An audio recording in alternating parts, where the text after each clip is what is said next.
Cryptocurrencies were supposed to be the answer to gold and to the dollar. What's happened to that outlook and to the currencies? That's up on today's 3 Minutes on Markets and Money.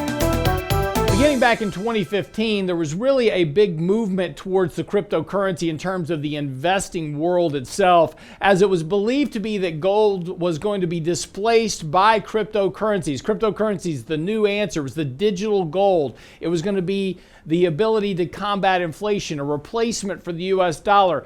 All of that seemed to be working as long as there was plenty of liquidity coming into the markets, either through stimulus checks, a lot of retail speculation, low interest rates, or a Fed that was increasing monetary accommodation through quantitative easing and through zero interest rates. However, a lot of that analysis has really fallen apart here.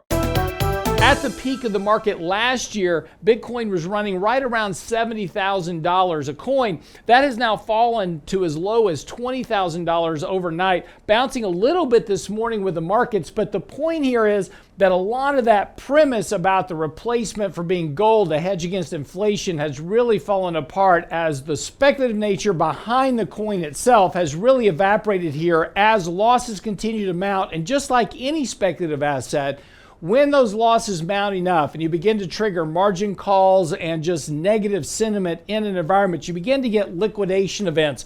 And that's really what occurred here this past week. We saw a liquidation event really across markets, not just in Bitcoin, but also in the S&P, a real waterfall kind of sell-off after this brief consolidation we had in the markets.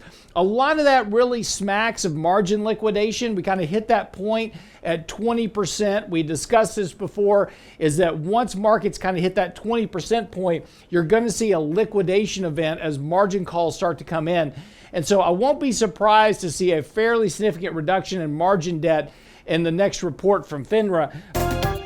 We saw this liquidation event not only in Bitcoin, but also in its counterpart, Ethereum, which has really also, just like Bitcoin, has lost a tremendous amount of its value, down well more than 60% this year. Again, continuing to be under pressure here, giving up all the gains that have been booked into these cryptocurrencies over the last several years. So again, it's not saying that these assets are now worthless and there's not any future for them. The point is that speculative investment assets, and we talked about this previously, got a lot of hate mail on it too, is that speculative assets always tend to have these very big booms and busts within them. So importantly, the question will be when or if cryptocurrencies will find a bottom, and when will a more viable outcome for investing in these cryptocurrencies become available to investors? That doesn't seem to be the case currently.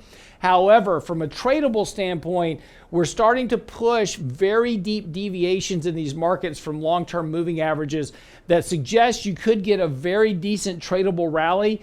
However, for now, that tradable rally should be used to liquidate positions, raise cash, reduce risk in this area until we get a better opportunity for a longer-term positive trend to develop in cryptocurrencies. That will likely correspond with an end of the bear market in equities in general and a reversal of Fed policy back from tightening to more accommodative. I'm your host, Lance Roberts, for 3 Minutes on Markets and Money. See you back here tomorrow.